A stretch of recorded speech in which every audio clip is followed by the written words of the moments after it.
भाग 167। कप्तान का सपना और यूट्यूब का ज्ञान। The captain conundrum. Opening party में अब ठीक 4 घंटे बचे थे। जहाज ओशन एम्प्रेस अब पूरी तरह सज चुका था। नीली और सुनहरी रोशनी में वो किसी तैरते हुए महल जैसा लग रहा था। रोहित डेक पर खड़ा था। उसने अपनी सफेद कैप्टन यूनिफॉर्म पहन रखी थी और शीशे में देखकर डायलॉग रिहर्सल कर रहा था। Ladies and gentleman, this is your captain Rohit speaking. तभी डॉकयार्ड पर एक ब्लैक मर्सिडीज आकर रुकी। उसमें से यश उतरा और उसके साथ एक 55-60 साल का गंभीर व्यक्ति था। उस व्यक्ति ने असली मर्चेंट नेवी की यूनिफॉर्म पहनी थी, जिसके कंधों पर 4 स्ट्राइप्स थीं। उनका चेहरा ऐसा था जैसे उन्होंने पूरी जिंदगी समंदर के तूफानों से कुश्ती लड़ी हो। यश उन्हें लेकर ऊपर आया। राघव, मिलो इनसे, यश ने परिचय करवाया। ये हैं कैप्टन वर्मा, इंडियन नेवी के रिटायर्ड कमांडर और अब ओशन एम्प्रेस के असली कैप्टन। रोहित का चेहरा ऐसे उतर गया जैसे किसी बच्चे से लॉलीपॉप छीन ली हो। यश भाई, रोहित ने रुआंसे होकर कहा, ये क्या है? कैप्टन तो मैं बनने वाला था। मैंने टोपी भी खरीदी, यूनिफॉर्म भी सिलाई। मेरे सपने चकनाचूर कर दिए तुमने। राघव अपनी हंसी नहीं रोक पाया। रोहित, तू जहाज चलाएगा? तुझे पता है स्टारबोर्ड और पोर्ट साइड में क्या फर्क है? रोहित ने तुनक कर कहा, हाँ पता है। मैंने यूट्यूब पर how to drive a ship in 10 minutes का पूरा ट्यूटोरियल देखा है। उसमें बताया था कि स्टीयरिंग घुमाओ और हॉर्न बजाओ। यश और कैप्टन वर्मा जोर से हंस पड़े। कैप्टन वर्मा ने रोहित के कंधे पर हाथ रखा। बेटा, यूट्यूब से मैगी बनाना सीखा जा सकता है, 15 मंजिला जहाज चलाना नहीं। अगर तुमने स्टीयरिंग गलत घुमाया तो हम मुंबई से सीधा श्रीलंका निकल जाएंगे। तुम चीफ ऑफ पार्टी बनो, वो ज्यादा जरूरी काम है। रोहित ने अपनी टोपी ठीक की।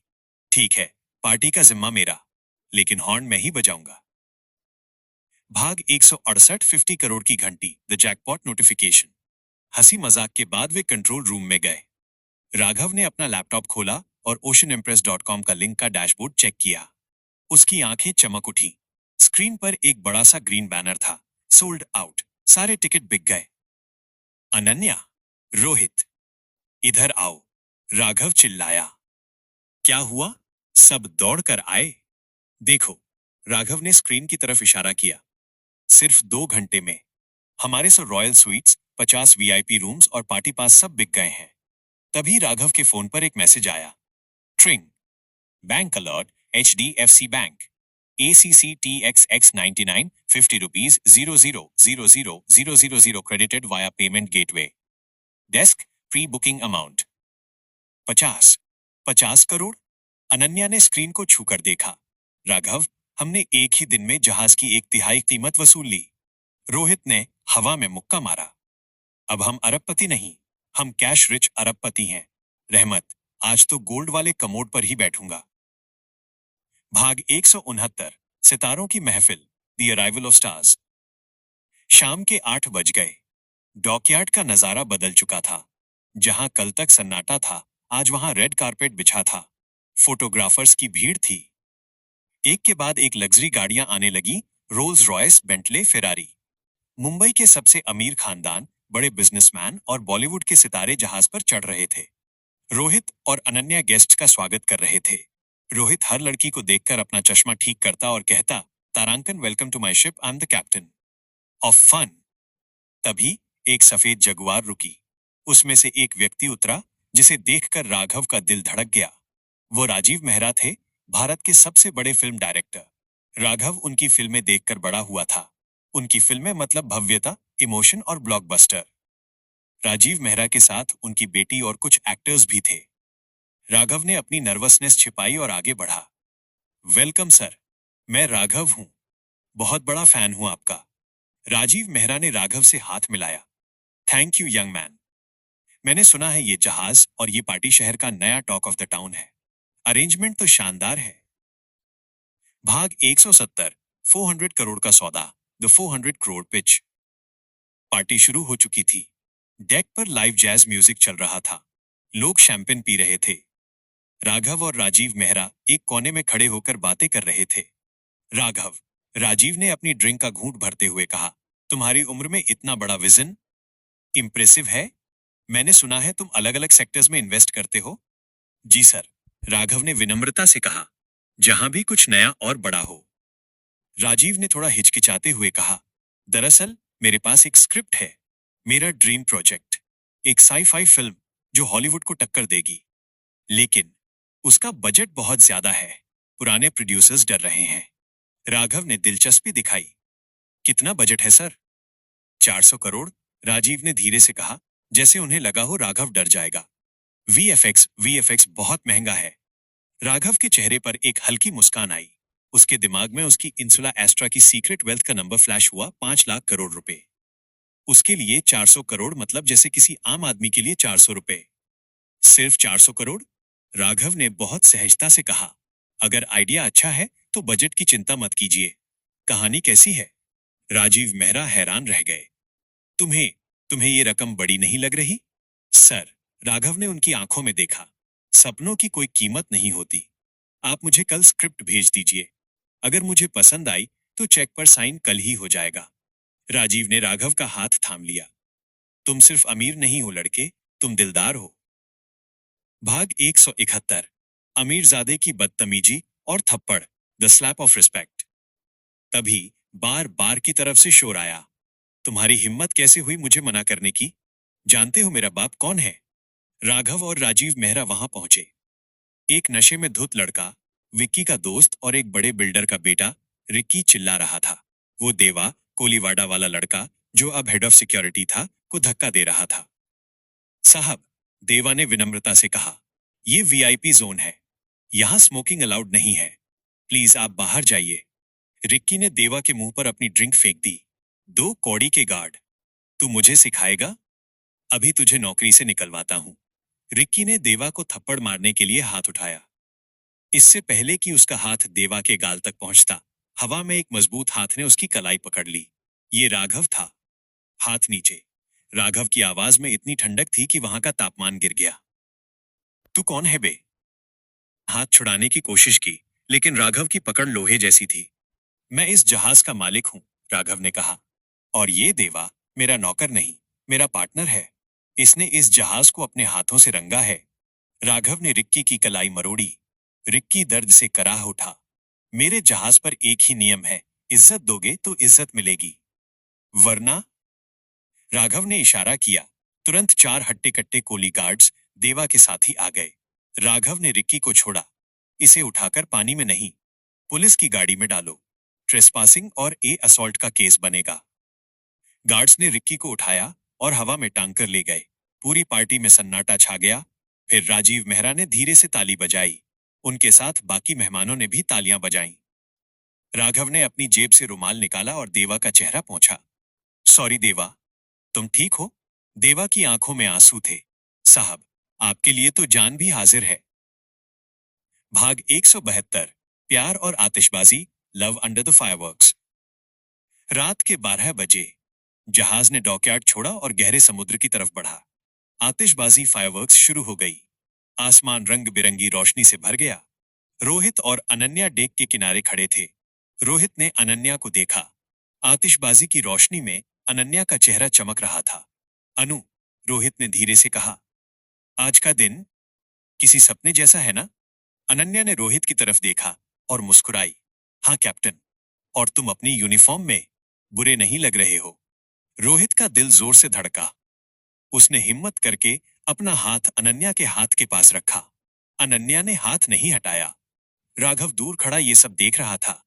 उसके चेहरे पर एक सुकून भरी मुस्कान थी। तभी यश उसके पास आया। पार्टी अच्छी है राघव। लेकिन यश ने समुद्र की काली लहरों की तरफ देखा। असली काम कब शुरू होगा? राघव की मुस्कान गायब हो गई। अभी, जब सब जश्न में डूबे हैं, तब हम नीचे जाएंगे। ट्राइडेंट तैयार है। आज रात हम ओमेगा के घर में झांक कर आएंगे। कहानी का विश्लेषण। इस भाग में ग्लैमर, इमोशन और ड्रामा का पूरा मजा था। राघव ने अपने क्रू के लिए स्टैंड लेकर साबित किया कि वो एक सच्चा लीडर है।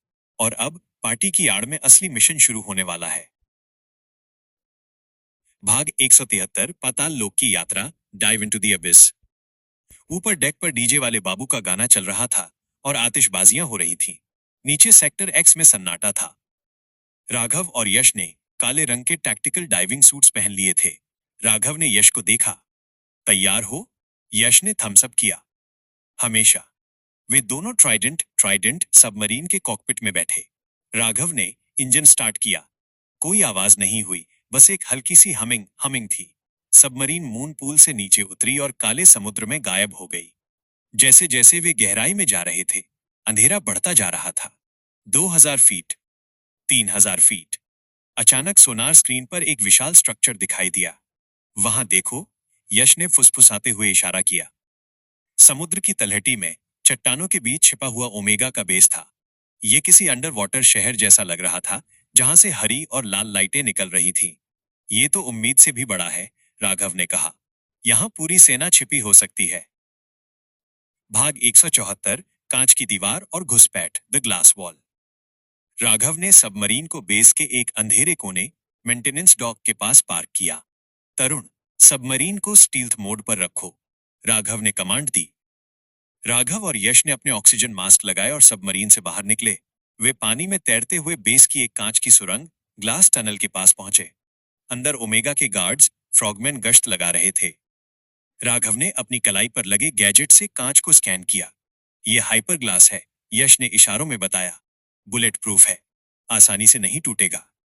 राघव ने एक लेजर कटर से वेंटिलेशन शाफ्ट का लॉक खोला और वे अंदर घुस गए। वे अब बेस के अंदर थे, एक कॉरिडोर में। तभी सामने से 4 गार्ड्स आ गए। उनके हाथों में अजीब सी सोनिक गन्स थीं। घुस बैठिए, गार्ड्स चिल्लाए। फाइट शुरू हो गई। यश ने अपनी शॉक स्टिक, बिजली वाली छड़ी से 2 गार्ड्स को करंट लगाकर बेहोश कर दिया। राघव ने अपनी फुर्ती का इस्तेमाल किया। उसने एक गार्ड की गन छीनी और उसे तोड़ दिया। दूसरे को एक जोरदार किक मारकर दीवार से चिपका दिया। भाग 175, महासागर का प्रहार, the punch of the ocean. Siren बजने लगे। Whoop, whoop. राघव, हमें निकलना होगा, पूरी बटालियन आ रही है, यश चिल्लाया। वे भागते हुए एक बड़े हॉल में पहुंचे। ये हॉल समुद्र के नजारे वाला था, जिसकी एक दीवार पूरी तरह कांच ग्लास की थी। बाहर करोड़ों टन पानी का दबाव था। सामने से ओमेगा के 20 कमांडो आ गए और उन्होंने घेर लिया। राघव के पास भागने का रास्ता नहीं था। उसने यश को देखा और इशारा किया, सांस रोक लो। राघव कांच की विशाल दीवार की तरफ दौड़ा। उसने अपनी मुट्ठी में एडेनियन ऊर्जा को इकट्ठा किया। उसकी मुट्ठी नीली रोशनी से चमकने लगी, जो गार्ड्स को लगा शायद कोई गैजेट है। राघव ने पूरी ताकत से कांच पर मुक्का मारा। धड़ाम। कांच पर मकड़ी के जाले जैसी दरारें पड़ गईं। गार्ड्स हंसने लगे। पागल है क्या, ये नहीं टूटेगा। राघव ने मुस्कुराकर एक उंगली से कांच को हल्का सा पुश किया। कड़क, कांच टूट गया। और फिर समुद्र अंदर आ गया। पानी का दबाव इतना तेज था जैसे कोई बम फटा हो। गार्ड्स पानी के बहाव में तिनकों की तरह बह गए। बेस में हाहाकार मच गया। लाइटें बंद हो गईं। ओमेगा, जो अपने कंट्रोल रूम में बैठा था, सिर्फ स्क्रीन्स पर पानी भरता देख रहा था। उसे पता ही नहीं चला कि ये किसने किया। उसे लगा शायद कोई स्ट्रक्चरल फेलियर हादसा हुआ है। राघव और यश पानी के बहाव के साथ तैरते हुए बाहर निकल गए और अपनी सबमरीन तक पहुंच गए। भाग 176, मास्टर स्ट्रोक माइनस रोबोट्स का dance, let the robots dance. 15 minute बाद वे वापस ओशन एम्प्रेस पर आ चुके थे। गीले कपड़े बदलकर वे फिर से पार्टी वेयर में थे। नीचे हुए धमाके से जहाज थोड़ा हिल गया था। पार्टी में लोग घबरा गए थे। ये क्या हुआ? क्या भूकंप आया? एक गेस्ट ने पूछा। राजीव मेहरा भी चिंतित लग रहे थे। राघव स्टेज पर चढ़ा और माइक लिया। लेडीज एंड जेंटलमैन, घबराइए मत, राघव ने आत्मविश्वास से कहा। यह भूकंप नहीं था, ये हमारे ग्रैंड फिनाले की शुरुआत थी। क्या आप सब तैयार हैं? लोग कंफ्यूज थे। राघव ने अपनी स्मार्ट वॉच पर तरुण को कमांड दी। Tarun, activate protocol Nataraj. Activate protocol Nataraj. अचानक स्टेज के पीछे का पर्दा गिरा। वहां 500 ह्यूमनाइड रोबोट्स, वही जो दिल्ली में बनाए गए थे, एक कतार में खड़े थे। उनकी आंखें नीली चमक रही थीं। लोग डरकर पीछे हट गए। रोबोट्स, क्या ये हमला करेंगे? तभी म्यूजिक बदला। एक तेज बॉलीवुड बीट बजी और वो 500 रोबोट्स एक साथ एक परफेक्ट सिंक में डांस करने लगे। छम्मक छल्लो गाने पर रोबोट्स के स्टेप्स ऋतिक रोशन से भी बेहतर थे। पूरी भीड़ हैरान रह गई। फिर तालियों और सीटियों का शोर गूंज उठा। वाह, क्या शो है, राजीव मेहरा चिल्लाए। ये तो हॉलीवुड से भी आगे है। रोबोट्स न सिर्फ नाच रहे थे, बल्कि डांस खत्म होते ही वे ट्रे लेकर मेहमानों को ड्रिंक्स और स्नैक्स सर्व करने लगे। वे लोगों से बातें कर रहे थे। हेलो सर, क्या आपको मार्टिनी चाहिए? मैम, आपकी ड्रेस बहुत सुंदर है। रोहित राघव के पास आया और अपना चश्मा ठीक किया। भाई, तू जीनियस है। तूने अपनी खूनी सेना को वेटर्स और डांसर्स बना दिया। ओमेगा सोचेगा ये खिलौने हैं, लेकिन असल में ये... राघव ने उसकी बात पूरी की। असल में ये मेरी स्टैंड बाय आर्मी है। जिस दिन ओमेगा हमला करेगा, ये वेटर ट्रे फेंक कर गन उठा लेंगे। इसे कहते हैं मास्टर स्ट्रोक। यश ने अपना ग्लास उठाया। राघव, तुमने दुश्मन की नाक के नीचे अपनी सेना खड़ी कर दी और उसे खबर भी नहीं लगी। चीयर्स। पार्टी अपने शबाब पर थी। दुनिया के लिए यह सिर्फ मनोरंजन था, लेकिन राघव के लिए यह युद्ध की तैयारी थी।